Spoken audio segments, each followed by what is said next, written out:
My next guest is a corporate speaker, trainer, and author, all right? His name is Chris Murray, and he's written this book that I'm holding in my hand right now, and I'm just going to read a passage from it real quick, okay? From the back, all right, description. However, in the current situation, the escalator seems to have jammed at every level. Many young people, even the most highly educated, are stuck at the bottom, underemployed or jobless. At the same time, men and women in their 60s and 70s with empty pensions and a government safety net that looks like a Swiss cheese are staying and rejoining the workforce in record numbers. I think this is something we can all relate to. Chris Murray is here to tell us how we stand out in this volatile and very competitive global environment. Everyone, please welcome this great author and speaker.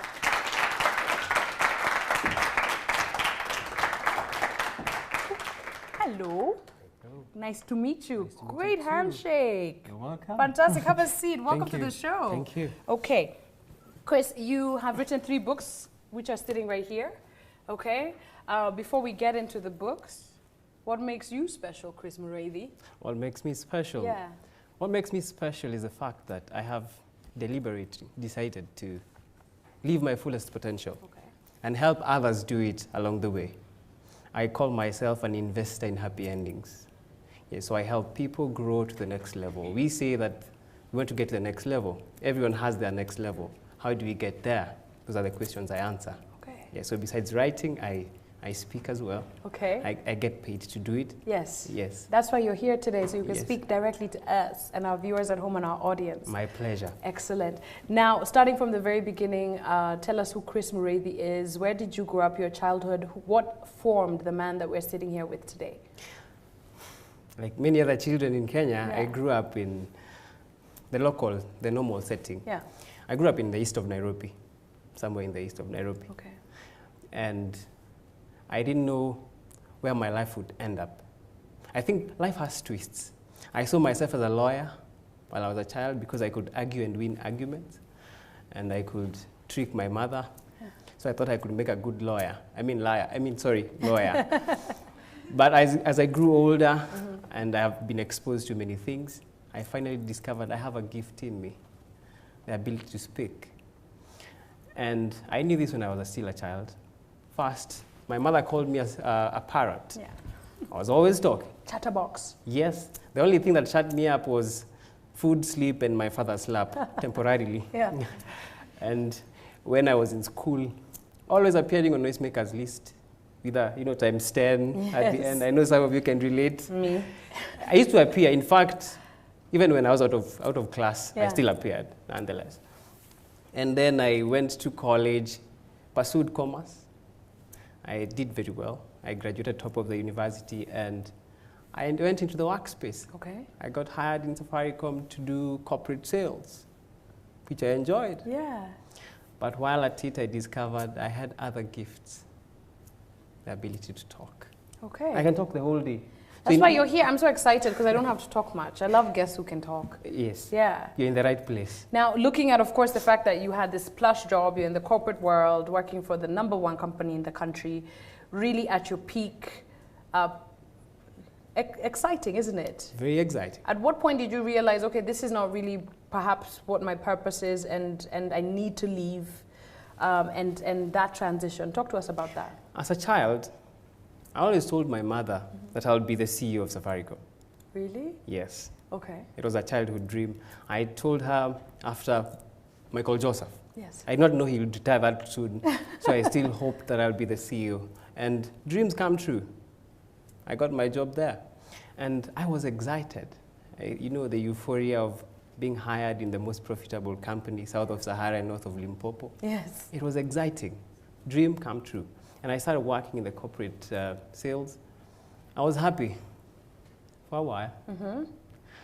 But while I was there, I discovered I used to do so many out of my job description work. Talking to people, I would find people, I'll engage them. Yeah. I was the fallback MC in case the main MC did not show up. Yeah. I used to be the fallback MC. And somebody once came and asked me, have you ever considered speaking as a career? That's when I started thinking about it. You might know of Ronnie Osumba, who was the running mate to Peter Kenneth, a very good friend of mine. Yes, I remember him. And after his successful run for presidency, he had so many public lectures. And I would accompany him and request that I cut and raise for him. Okay. To hone my skill. I've discovered we all have talents. We are all special. Yeah. But people don't take time to hone their talents. And honing your talent is, you have to put in blood, tears, and sweat. Yes. And I have been to many platforms to cut and raise. To reach the way to the throne is through the servants' quarters. Yes. I had to serve first. And I think my breakthrough was, there's a time I went to speak to a group of youth in Limuru. I had 20 minutes to speak, and I spoke for 20 minutes. And to my surprise, I was given 10,000 shillings as a token of appreciation. Okay. And that got me thinking, hey, I made 10,000 in 20 minutes. How much more could I make if I made this? 1,000 bob a minute. 1,000 bob. How much more could I make if I fully focused on developing this talent? Mm-hmm. And that's when I discovered maybe it's about time I step out. Okay. Take that leap of faith. Amazing. Yes. Great decision? Great is relative. Yeah. Right now, if I look back, it was a great decision. But then, of course, there is this fear that you're wondering what's happening out there. And people don't help. Right. Because they keep telling you, oh, it's stuff out there. It's stuff out there. Even somebody who has never gone out there. Stay with the pay slip. Stay with the pay slip. Yeah. It's tough. How can you leave such a good brand?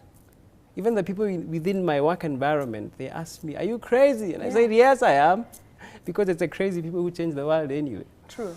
So I stepped out. Oh, it's a hilarious story how it started. Okay, go on. You know, people look at my company. It's called Premier Group. Mm-hmm. When I started, I named it Premier Group. Of course, to sound massive and sophisticated. Yeah. But I was a group.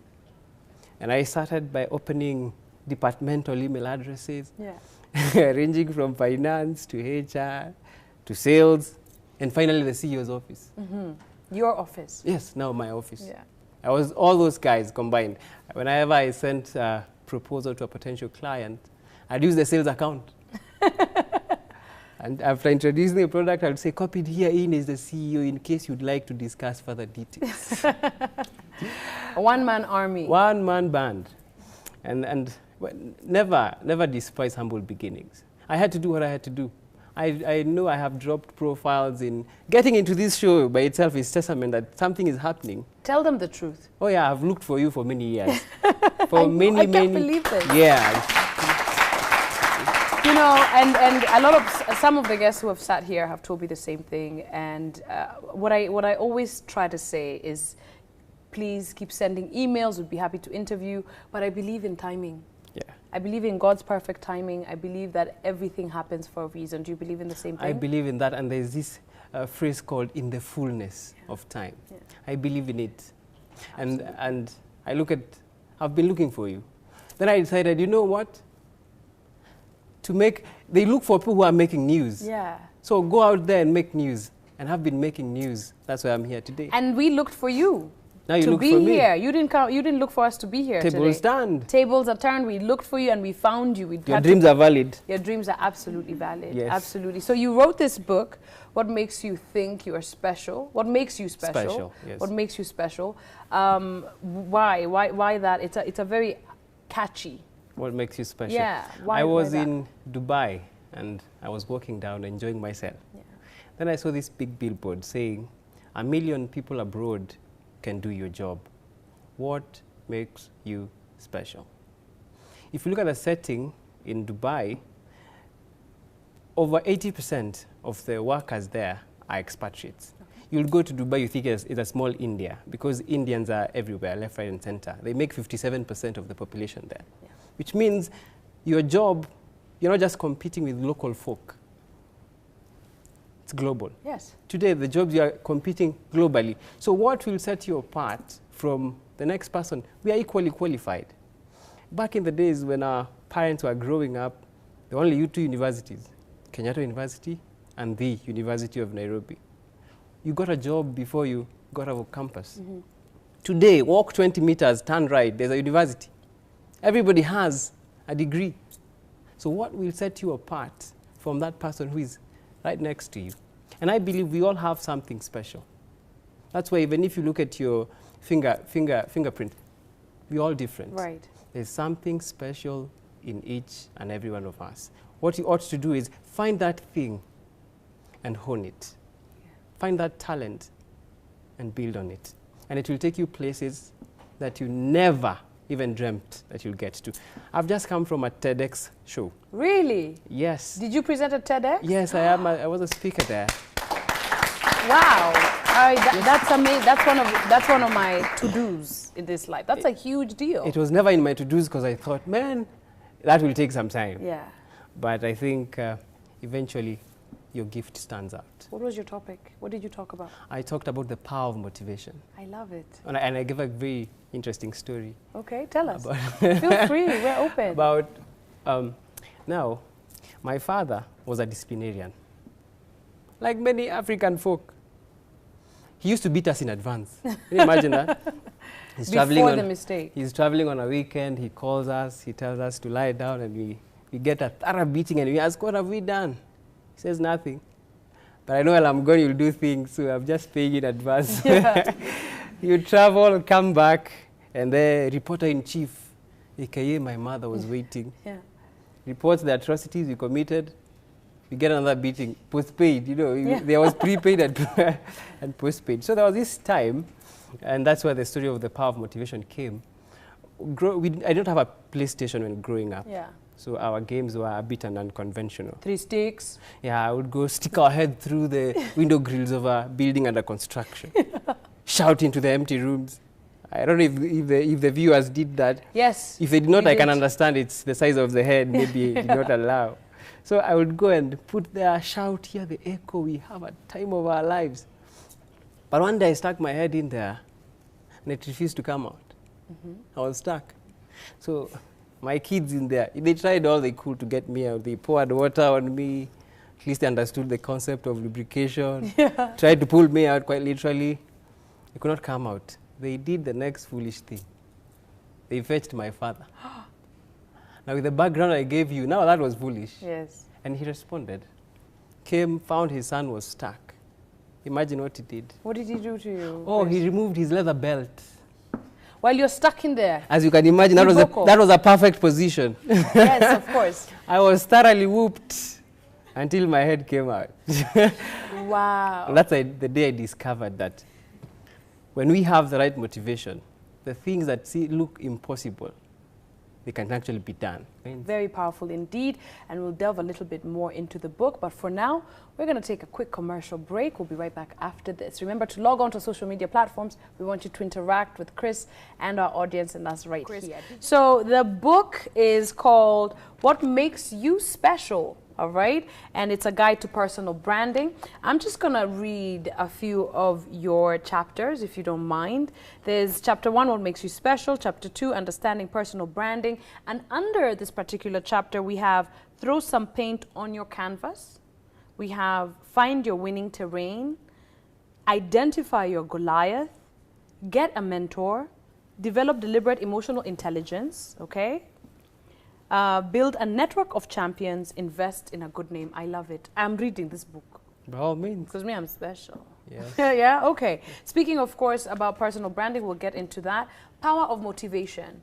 There are different things. Of course, you know, terror is quite extreme. Yeah. Your dad's belt is super extreme. It's super extreme. Right? Looking at those non-extreme kind of motivations. In the office, the boss says, listen, bonuses.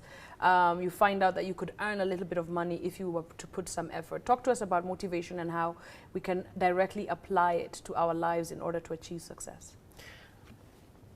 Motivation. People have a misconstrued idea of what motivation is. Yeah. People think, when I go and talk about motivation, people see a speaker somewhere standing on a podium telling people all manner of fables and people are fired up. But that, to me, is not motivation. Okay. Motivation can only come from within. What is that one thing that pushes you? What wakes you up in the morning? Have you ever asked yourself that question? Some people are woken up by alarm. Yes. Unfortunately. If it's the alarm that wakes you up, then you need to reevaluate your life. What is that one thing that when you sleep, you can hardly wait for daybreak to get to work to achieve a particular thing? What is that force that pushes you? That is motivation. And when we identify that particular thing, forget what they say, Bonner says, money can only motivate you to a certain extent. Right. After which, there is the diminishing, returns in economics. It ceases to have the effect that it had at the beginning. So what is that thing that keeps you going even when there's no money? When I started my company, I knew I wanted to make a difference in people's lives.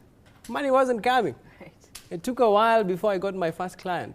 And when I got my first client, I did it for free because I was looking for the recommendation letter. So if it was money that was motivating me, guess what? I would have quit. I have a bigger motivation that is beyond money. Right. Yes. And I can share with you what motivates me, what pushes me. It's a touching story. Okay. I hope people don't cry. We won't. We're going to be strong on this one. Go for it. Tell us. As I was growing up, as I told you, I grew up in the east of Nairobi. And my mother used to vend second-hand clothes. I'm sure you know that. Yeah. Mtumba. Mtush, yeah. Yes, mtush. And every day, the city council as carry would pass by and collect 50 shillings. Daily levy given to Caesar what belongs to Caesar. And during my school holidays, I would sit with my mom, help her sell. But most importantly, I would bury myself in books because I believed that education is a key to success. Even when they change the locks, it's still the key to success. And this particular date was of 4th of April 2004. As usual, I was seated with her, and the city council guy came. She had just opened a new bail. And when you open a new bail, there's what we call camera. Yes. I'm sure ladies understand that better. Camera, the new ones, the good ones. And the guy came, and my mother told him, I don't have the 50 shillings now, I've just opened. What about you come back later? And he said, no, I want the money, and I want it now. My mother begged, and he wasn't listening. And he did what the city council askaris do. Yes. Picked the clothes, stuffed them in a sack, and he was just about to take them to the city council van. And I was there, looking at the whole thing play out. And I saw my mother cry. She shed tears. And you see, mothers shed only 3 types of tears. Yeah. Tears of joy, tears of sorrow, and tears of shame. And when a son sees the mother shed tears of shame, it's a life-changing moment. I looked around and I saw a slasher. Picked it up, and I walked straight to this guy. And I told him, if you don't let go, I will dismember your leg from the rest of your body. And it was reminiscent of the case of David versus Goliath, because he was a big guy, I was a tiny fellow. Okay, not that much has changed, but and he looked at me, and he fled. Now, you should have seen the situation because my mother was shocked. She forgot about the clothes. She was wondering, what happened to my son? He must have picked this from his father's side, right. you know. But then I went to her, held her hand, and I told her, when I grow up, and when I become a man, I'll do all in my power that no man will ever make you beg for your livelihood. And that's what wakes me up every single day in the morning. Wow. Life-changing. Amazing. Life-changing. Amazing. How's your mom? Oh, she's awesome. What's her name? She's Lydia. Lydia. Wangoi. Lydia Yes. Wangoi. I'm sure she's watching us Yes, right now. she's definitely watching. Absolutely wonderful. Yes. When you talk, of course, about surrounding yourself with amazing people, you know, they always say if you are the smartest person in the room, you're in the wrong room. You're in the wrong room. Yes. And some people, they just feel good because they're the dawn there. Why is it important that if you are headed for success, if you want your life to work out, why is it important that you realize that you do have to surround yourself with lions? With lions, because those who, I say birds of a feather flock together, but also fly to the same destination. Right. I look at 3 types of birds, an owl, a vulture, and a peacock. A peacock is a beautiful bird. Question is, what sets apart a peacock from a vulture? A vulture is ugly. Yeah. What sets them apart? It's their feathers. And the people that you surround yourself with are like your feathers. They'll determine either you'll be a peacock kind of person or vulture. The people you surround yourself with have a bearing to your destiny. Surround yourself with the wrong people, and you get to the wrong destination. True. So you should be very careful. And people are afraid of cutting off people. I say I have a gift of letting go. If you're not aligned to where I want to go, I cut you off. And I have no apologies doing that. And It's I feel, hard, I don't though, feel guilty. Chris, really? It is hard. Yeah. But if you look at the end of the tunnel, The big picture. the big picture, then you will make the decisions. You will sacrifice. Right now, I'm writing a book about the process, about respecting the process. And one of the chapters is about sacrificing for the process. There are things that you have to sacrifice to get to your destiny. I'm sure by the time we see you in the morning on TV, you don't usually wake up at 7, like I wake everyday up folk. early. You wake up very early. Yeah. You have to sacrifice your sleep. To achieve that, you need to achieve. You are impacting lives. You can't do that on your bed. You have to sacrifice sleep. Right. Other people, you have to sacrifice people as well. Friends, it's painful, but necessary. Because there are people who want you to remain in the same pigeonhole with them. They feel comfortable. You know, there's this statement, tuko wengi. Yeah. You know? Yeah. You know, I remember in high school when we have failed, I did badly in math, and I would see my result and I would say, tuko wengi. Yes. You know? Yeah, mko wengi mumefail. Tuko wengi. But the People moment are laughing here because they know. tuko wengi, by the Yeah. time you step out of that gate, you're alone.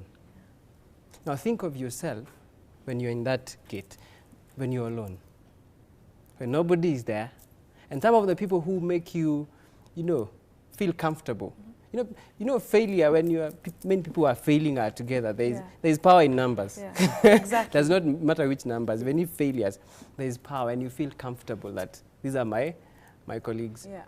But in the bigger picture, will these people help you get there, or are they pulling you down? Okay. When you realize they're pulling you down, they're not helping you get there. Move. And you see, even the scripture, I read a lot of scripture, it says, by beholding, we become changed. Whatever you behold onto changes you. That is why, show me your friends, and I'll tell you who you'll be in 5 years. Oh my God. Because by beholding, they change. I love that. You're brilliant. I wish I had answered that email 3 years ago. But we Fullness of time. Fullness of time. I Yes, love it. yes. Money is a big deal for a lot of people. And you've even referenced it in the intro of your book. There are those who have so much of it, and even in this country, they don't know what to do with. And there are those who can't rub 2 coins together, go to sleep hungry. There are those who wake up daily, work so hard, blood, sweat, tears. They put in everything you've just said. They've got the motivation, they've got the discipline, and still their lives seem stuck in a rut when it comes to finances. What can you say is some of the issues that keep us in that place? Working hard alone is not enough. Yeah. I mean, the guys who dig holes, they work so hard. I stand for 1 hour and speak. I'm not working hard, really. I'm working smart. It is because I have found my terrain. I think it's referenced in that book. I ask if the animals of the jungle got tired of the king called lion, and they decided, hey, let's have an IBC to conduct a fair general election. And they put the IBC together. And the IBC comes up with an idea and says, instead of secret ballot, we'll come up with something else. We'll find the tallest tree in the jungle, and whoever gets to the top first becomes the king of the jungle. Who will be the king of the jungle? Giraffe? No. No. Vulture? No. Who? Monkey. True. They get there quite fast. You're Yes, right. Yeah. because monkeys are cut out to climb trees. A squirrel will come at a close second. Now, we are in a world where our education system puts us in the jungle and says, climb this tree. Whoever gets to the top is the king of the jungle. So monkeys are enjoying and they are having a good time, while the lions and the elephants are there thinking, man, we are weak. But are they? No. They're not. They're the strongest. They're the strongest, but the metrics used and the parameters don't suit their strengths. So if you've been working so hard to try and climb that tree, you have been, even a fish is there trying to climb the tree. The hyena is there trying to climb the tree. Guess what? It'll just be thinking, oh man, there's some divine favor with the monkeys. But it's not true. God has created each of us and gives us tools for specific spaces. So if you find yourself like myself talking, and then you go put me behind a desk, no matter how hard I work, I'll never reach excellence. True. I say excellence is composed of three things. One, talent. Talent is, you can never change your talents. You have specific talents. And people have defined talent as a unique ability or aptitude. But I like to go deeper. And I say a talent is a recurring pattern of thought, emotion, or behavior that can be productively applied. Okay. Are we together? Yes, very much. So if you're smiling can be productively applied, it's a talent. Do it. I mean, not everybody can show up on TV like you do. Yeah. Oh, thank you. You know, because not everybody can smile. Some of us will smile and the TVs will go blank. You know? It's not your area. Right. What is that one thing that is recurring, that recurring pattern? Once you identify your talent, remember talent alone will not take you to excellence. Right. There are so many talented people in the world. So it is not just about talent. There is the second component, knowledge. I can speak. I realized I could speak. That was in no doubt. But I'll not just be paid to say nothing. So to talent, I add knowledge. I want to know everything about everything in my field and other people's fields too, because I speak to diverse audiences. But knowledge alone, again, cannot take you to excellence. Right. There's the last aspect, skill. Skill, once you have done something so many times, you make a sequence of steps to achieve a particular task. That is skill. Okay. And skill alone, again, will not take you to the top. Not enough. Skill will help you avoid failure, but will not reach excellence. Excellence is a combination of these three things. Okay. Talent, knowledge, and skill. Talking, of course, about personal branding, and I referenced this earlier because someone asked me about that the other day. They said, Kobe, you have a YouTube channel. I said, yeah, I'm on YouTube. You can find me there. And they said, but you know everyone is now on YouTube. I said, yeah, I know. And then you remember the quail eggs? Yes, One person did it, then we all did it. We all did it. You become a stylist, everybody becomes a stylist. You become Yeah. a blogger, everybody becomes a blogger. And I don't know if it's a human nature or if it's a Kenyan thing. What do you do when you know that this is your talent, you know that this is your purpose, why God put you here, and you know that you're striving towards excellence, and then everybody in your environment, community, country starts to do the same thing and drowns your unique ability? Now, personal branding is the art. When I write these books, I put a lot of effort in writing these books. I wake up at 4 a.m. in the morning to write. It takes a lot of work. I do very good content. Yeah. Not because I'm the author, but I know I do good content. Right. And I'll do myself a disservice if I did all that good content, but then I made a cover that is lousy. Because people first look at the cover before they decide to look at the content. And I say the personal branding is the art of designing the cover of the book called You. Are we together at that point? It's designing the cover of the book called You. But beyond designing the cover of the book called You, it is matching it with the content. Okay. Yeah, don't be so fancy on the outside. On the outside, then on the inside nothing. There's nothing. Yeah. And when people focus on your Facebook profile, your YouTube channel, those are just the outside. But what is on the inside? I usually give, when I'm speaking about personal branding, I give a story of someone who bought a book. The title was all about women. And he went, page 1 was blank, page 2 was blank, page 3 was blank. He got to the end, and then there was the conclusion. You can never understand women. And he was so upset because for him he needed content. But I think he found it though. Impossible to figure us out. So when people buy the book called You and the cover is brilliant, what is the content? Will they like what they find after they uncover? Are you just a good container with no content? Right. Or what? Okay. So it is the art of designing the cover of the book called You. I love it. And you know, you'll the find, content. yeah, and you'll find the original ideas. That's what I always say. If you had the original idea, and then other people replicated and imitated and copied, it's okay. It'll all fall off. it will all fall off. I always say that. And imitation is the best form of flattery. Don't you guys agree? Oh, yes. Absolutely. All right. My guest here, Chris Muredi, has written other books, not just the one I've been talking about. The Realities of the 21st Century is one of them. And the one I really want to read, I think this cover got me, okay? The Shallow End, the best swimmers aren't found here.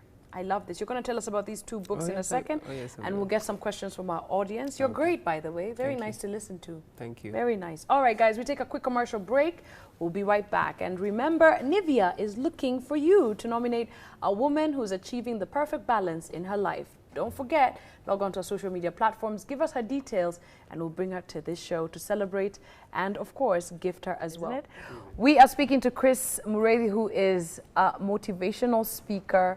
He is absolutely amazing. He's an author as well, and he's a trainer and a consultant. I forgot that little part. He's also written 2 other books. Today we were talking about what makes you special, but you've written The Realities of the 21st Century. Okay, how can we grow and succeed in an ever-changing world? And The Shallow End, the best swimmers aren't found here. Quickly, just give us an overview of what these 2 books are about. Start with this one. My books are usually inspired by life experiences. Okay. The Shallow End, I went to Mombasa in December. Yeah. Like many Kenyans do. Yeah. Yes. I don't know, I think tunaenda too. So I went to the beach. Back then I was young, foolish and broke. I could not afford, the Sarova White Sands, the secluded ones. Yes. So I went to the public beach. And you realize at the beach, at the show, it's super crowded.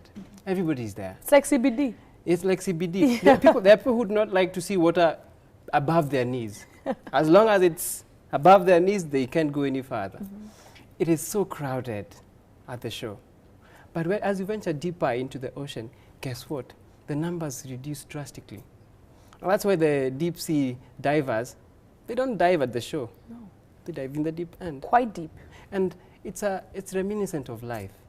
Many of us just spend our lives at the show, never really exploring the possibilities that our lives hold. Yeah. And you know what happens at the show? 1, it's crowded. 2, all the dead fish, and when people die, they are washed off to the show. So guess who you are living with? Dead things. Yeah. Dead things are always at the show. And that's what inspired that book. Why don't we try and move deeper and further? Try more than you're doing now, because we are capable of doing more tomorrow than we are doing today. Yeah. If that was not the case, why do we need tomorrow for? We can be better, we can grow. And that takes deliberate decision to do what? Venture deeper. And that book is about stop swimming at the shallow end. I love it. In fact, a friend of mine decided to dive in the shallow end at a pool. He ended up with broken teeth. Yeah, because you hit the... Sometimes I wonder how he was diving. Was he smiling or something? He broke his teeth because he was trying to dive at the shallow end. It's quite crowded and it's too shallow. Get deeper. Absolutely. Try more. Get to your talents. Find out what more can your talents do. I thought I could just be a presenter and do trainings. But as I've honed my talent, I've discovered I can do more than I imagined I would do. That's awesome. And I have impacted lives that I never thought I'd reach. And it is because I decided, you know what, there is no more swimming at the shallow end. I'll go deeper. And it's one of the best risks you can take for yourself. Yes. All right, before we talk about the realities of the 21st century, we have a question from our audience. Lovely lady at the front. Good morning. Good morning. How are you? I'm good. Fantastic. What is your name? My name is Rose Kimani. Rose Kimani? Yeah. Okay, go ahead, ask your question. Okay, I would like you to tell us maybe the challenges you faced since you started your writing career and the solutions you came up with, and maybe a piece of advice you can give to a young person aspiring to be a writer. Great, good question, Han. All right, some of the challenges that we face, there's a usual one, finances. Yeah. Publishing a book it costs quite a bit. So that's one of the challenge. Two, and I'll combine it with the work I do of speaking. In the market, there's this perception that for you to be a speaker, you have to be old and big in size, two qualities that I clearly possess. So it's one of the challenges. You go to a client and tell them, hey, I can do this, and they're thinking, boy, what do you know about life? You get. But then this is what I tell them. God gave me a gift bigger than myself. Mm-hmm. And it's not about the age. It's about the content. So what I do for that, I build my capacity. Building your capacity is what is necessary. And that's the point where the youths miss. We want success overnight, but we don't want to build capacity. So what do? I read on average 8 books every single month. Wow. 8 books. Mm-hmm. The body might be small, but what is between my ears ain't small. All right? And everybody can read, I think. If you decided to do that, you can. So because of my line of work, I sell my brain, literally. It is not because I'm good looking that people pay me. I know I am, but it's not the reason why people pay me. It is what is between my ears. I look at when I was in high school, we used to buy chipo. I went to Nairobi school. I used to buy chipo at Odeon Cinema. 25 shillings. Yeah. And we would complain, man, this chips is expensive. Today I eat chips on average 400 shillings. And I'm thinking, hey, chips has become cheap nowadays. Has it become cheap? No. It's because my capacity has changed. And that's what you do. Build your capacity. That's the first thing. So I work a lot on building my capacity for me to be competitive in the first place. Because in my industry, I'm already at a disadvantage because I'm young, you know? So build your capacity in whatever industry that you're in. Focus on building your capacity. It's the message I hammer to everyone who asks. Build your capacity. I like that. Yeah. Okay, the realities of the 21st centuries. How can we grow and succeed in an ever-changing world? Tomorrow, the world will be different. Totally. Next week, it'll be even more different. Totally. How do you compete?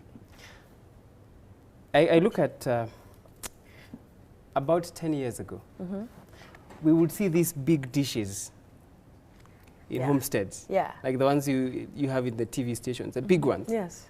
And you will almost go to that homestead, knock to get an autograph from the guys who live there, because it was the symbol of affluence. Today, those dishes have been replaced by very small ones. Tiny. Tiny ones. And everybody has one. Yeah. Now, had you pegged your success on that big one, where would you be now? You'll be irrelevant. Exactly. So the world is changing so fast, thanks to technology and thanks to globalization. Whatever is happening in America is happening here due to to media. So how do you remain relevant? First, you have to move where the world is moving. We have had different industries. There's the agrarian revolution. We went to industrial revolution. Now we're in the information age. Have you moved? Are you still where in agriculture? Yeah. Look at the industries that make a lot of money. And that's why in I think our continent, we are still way back. We are still focusing on agriculture as the main source of our income as a nation. It is not bad, but where is the world moving towards? It's information. So keep yourself abreast with what is happening in the world and keep moving forward. Keep updating your software. Yes. You see, I say some of us are in 2017, but we are operating with software of 1990. Right? Our thinking is of VUCO 1990. Yeah, analog yako yote. We are analog over there, and you see somebody looking very well good in a shirt, in a suit, but you speak to them and you're thinking, are we in the same century? You know, and some of the issues we have to fight, we even have campaigns. Oh, FGM. Yeah. Very issues that we should not be facing now. It's true. Because we are in 2017, but like a software, 1990. Yet we are very fast at updating our computers. Our computers, the newest software, we update them. Our phones, the newest software, we update them. But we leave our very old software upstairs. And that's why even the ones that we have don't help us. Because we're already consumer. So what do we do? What we need to do is, 1, take conscious and deliberate decision to improve yourself. Okay. Work on yourself. I say you don't get in life what you want. You get in life who you are. So work on yourself. One of the chapters there says, throw some paint on your canvas. Yeah. The reason you buy a painting is not because of the quality of the canvas. It is what is on the canvas. And your brain is like the canvas. We come to this world with the same kind of a brain, empty canvas. But what you put on it is what determines your value. Yeah. What determines the client how much they will pay me is the value of my canvas. So first, paint on your canvas. I love it. 2, be conscious of what is happening around you. I went to a certain institution. I'll not name the institution for my life's sake. And I was engaging with the students. Yeah. And then at the end, we had interviews because we wanted to give them jobs. Then we asked someone, who is the minister? Who is the cabinet secretary of defense? The stories we got. Mpaka you're thinking. And this is the same fellow who will go out there, look for a job, does not get the job, and then says, oh, the devil, my neighbors have bewitched me. Have you been bewitched? I don't think so. Because we don't take time to be conscious about what is happening around us. Right. And align yourself to that. I can only speak for so long, you know. At some point, I'll need to change and reinvent myself. I can't stay with the same story. You know, I was chatting with a friend of mine. I listened to a certain guy. The same story he told me in high school. Came and told us the same story now when I'm doing the speaking. You're like, hello. I'm thinking, boss, we have moved on. Update your stuff. So be conscious about update your story. around Absolutely. you. I love that. In fact, in town, there's a guy who I met in 2013. He came and told me, boss, I have just been released from committee. Nasina fair. Suniokole. I gave him fair. I met the same guy in 2016. He told me the same story. Right. And I asked him, Baba, you are released every day. Update your story. Right. Even in begging, update But you your know, not even like story. even consciously, he wasn't able to recognize that he's begging Yes. from the same people. Yes. Yeah. So it's we might think of it as just him, but we are the same. Many of us live the same way. We don't update our stuff. You're only as new as the amount of information you put in your head. I love that. Yes. And thank you for the information you're putting in our heads right now. You're welcome. Because we're brand new, right? We are brand new. We have another question from an audience member. Hi. How are you? You've got a great smile. Excellent. All right. What's your name? Collins. Okay. Go ahead. Ask Chris your question. Chris, you got a good story. I think I got to read the books, the 3 books, by the end of this year. Okay. My question is, along the way, did you have some fears? And if you had some, how were you able to overcome them? Good question. Good question. We might even give you one of these books if he agrees. All right, Chris, tell us. One of the things that stops people from achieving and living their fullest potential is fear. Fear of the unknown, fear of failure, fear of success, fear of what people will say. Yeah. And sometimes I ask, especially that last one, do opinions of people pay your bills? Your landlord doesn't care. If one day you just sit there and the opinions of people come and say, boss, we'll not pay your bills, by all means, listen to them. Yeah. But there's no day people's opinions will pay your bills. And the fears. Fear is one of the biggest things that stops people from living their fullest potential. How then can we confront fear? This is what I do. I used to have a fear of heights. So now what I do is I go to places that are high. If you go to Kasarani, the swimming pool, they have this place where you dive from 10 meters. You jump from 10 meters I've seen high. it. The first time I went, I tried the 3 meters. I stood there for 1 hour. Guys are coming, jumping, and I'm thinking, yeah. They're coming and jumping. The only motivation that made me to jump is that I saw ladies who were jumping, and I'm thinking, my ego got in the way. Your ego was your motivator. Yeah, and you see, I say ego is inversely proportional to the size of the man. The bigger the man, the smaller the ego. The smaller the man, the bigger the ego. So you can imagine my ego, the size of Africa. She jumped, and I decided, you know what? I will jump. I jumped. And I realized, I am not dead. I'm still here. Right. And I swam out, and I decided I'll go for the 5 meters one. I went to the 5 meters one. Okay, it was more challenging, but I jumped. Oh, of course, at that time when I was jumping, everybody had left the pool. Yeah. It is called private failure is better than public failure. And then I got to the 7.5, and I jumped from the 10 one. Yeah. So then I had to go back with an audience. To see you. Yes, and they're jumping from the 3rd one. I'm telling them, I can do the 10th one. So I go up 10, jump, and they think, oh, man, He's Superman. Yeah. Happy. We've been practicing and rehearsing, yeah? The only way to overcome your fears is to face them. Do that thing that scares you. I teach people how to communicate in public. And I tell them, the only way to overcome the fear of public speaking is speaking in public. Yeah. Start with your children, because they will clap for you even if you're doing rubbish. Then, and your wife, if they are supportive. Right, yeah. But then go to bigger audiences. Start facing those small fears. And at the end of the day, you look back and think, what was I afraid of? Eventually, in the fullness of time. If you avoid fears, they grow. I love it. If you face them, they go. They go. Did you guys hear that? Repeat it for us one more time. If you avoid them, they grow. Uh-huh. If you face them, they go. They go. I love it. Give it up for Chris Morady, guys. Absolutely awesome. Now, looking at, of course, your life as an author, as a consultant, first, where can Kenyans get these books? And are you available for events, for work, for corporate events, for example? Tell us a little bit about how you navigate your whole package, your bouquet. How does it all work? Okay, I am available for corporate events. Okay. In fact, corporates are my biggest, I say, customer base, because what I do is mostly corporate. Okay. But I also do churches as well. I speak in churches. I speak in youth groups. Okay. As long as there are people to be developed, I am there. You can find me on Twitter. You can find me on Facebook. Chris Morady is my Facebook page. My Twitter handle is Chris_author KE. That's my.